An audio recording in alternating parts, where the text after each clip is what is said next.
Hello chess lovers, Sicilian here, and in this video I want to share with you another interesting game played at the ongoing 2021 Tata Steel Masters. On the white side is American chess grandmaster Fabiano Caruana, and French chess grandmaster Maxime Vachier-Lagrave is playing with the black pieces. This is a game played in round 7. Caruana opened up with e4, to which Vachier-Lagrave answered with his usual Sicilian defense. Knight f3 d6, d4 c takes d4, knight takes d4, knight f6, knight c3, and a6. Neither variation is on the board, which as we know leads to sharp double-edged positions. Bishop g5, the main line is on the board, and queen b6, black queen is coming after the pawn on b2.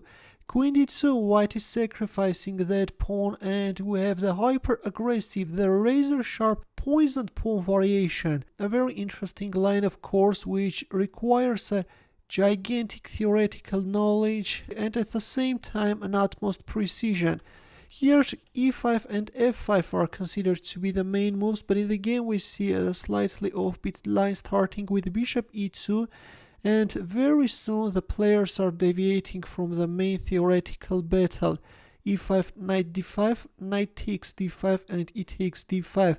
This is a mistake after which black is facing serious problems. Earlier, c takes d5 had been seen once, and this is what Stockfish suggests. But instead we see e takes d5, and now let's see what's the problem with it. In here, Caruana found the most brilliant continuation, and he made this beautiful pawn sacrifice e6. Another pawn sacrifice is on the board, with which white is disrupting the coordination among black pieces. Black didn't dare to accept the pawn sacrifice and instead played f6. Now what I want to do is first go through the main game and then analyze the sidelines as well. I will then turn on Stockfish and we will analyze together. But the downside of this f6 is that this is weakening the h5 e8 diagonal, and white announced a check from h5. If g6, then bishop takes f6 can follow. That's why already black was forced to move his king. Bishop h4, d4. Well, if bishop takes e6, then bishop f2, harassing black king this time from b6. In the game we see d4. The pawn is actually untouchable because of this queen a5 check, and also with d4 black wants to simplify the position by exchanging the queens. Meanwhile, white is strengthening his passed pawn on e6 with f5. The exchange of queens on d2 followed, and black protected the pawn on d4, but with this move black also weakened the light squares, which white will now exploit, and we have bishop f3. Also later white king can penetrate black's camp. White is a pawn down, but who cares, black's position is totally paralyzed, and the one who is dominating is white. g4, although according to Stockfish, playing rook b8 and then doubling up the rooks on the b file is better. Instead we see g4, but still of course white is dominating and is maintaining advantage. This time we see another target, and rook b6, h5 h3. Of course rook takes d6 is not good. That can allow black to equalize. Bishop g3 hitting on d6, rook c7, king d3. White is not hurrying with bishop takes d6, although at this point it's pretty much playable. H takes g4, h takes g4. Here the exchange of rooks followed. G takes f5, g takes f5, bishop f8, king c4. Bishop takes d6 was actually playable, but white is not hurrying, and first is making his position better, and then will land the heavy blow. Bishop takes d6, and now black's position will collapse. Bishop b7. The exchange of light squared bishops also followed, and then white started. At this point we first see rook takes a6, and then white started to pick up black pawns one after another. At this point resignation followed. White has two extra pawns, a dominating position, and victory is just a matter of moves. That's why at this point Vachier-Lagrave capitulated. And now what I want to do is to go back and analyze the game from this move on, where white played e6. Let's take a look at several possibilities.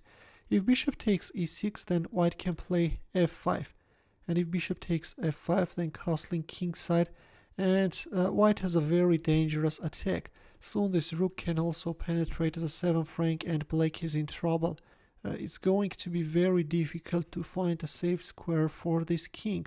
Or after e6, if f takes e6, then this time f5. If e takes f5, then first rook b3, and then castling kingside, and again white has a very dangerous attack. So in the game f6 was played, but according to engine it turns out that f takes e6 or h6 are better, right? Bishop h5 check, king d8, bishop h4, d4 is pretty much accurate, bishop f2, queen c3, there we have it. The exchange of queens followed. Is c5 good? Yeah, but that's weakening the position further. Bishop f3 and then g4. As I mentioned above, rook b8 was the move. Bishop h4, another target. Rook b6. Yeah, and already black has no chance of surviving, you know. The engine suggests g takes h5, but of course the line chosen by white is also very strong. There comes the exchange of rooks. Bishop f8. Black's position is really paralyzed, guys. Here, bishop e4.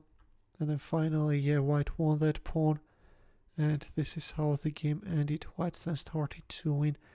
Black pawns one after another and resignation followed. Well, this is it, dear chess lovers.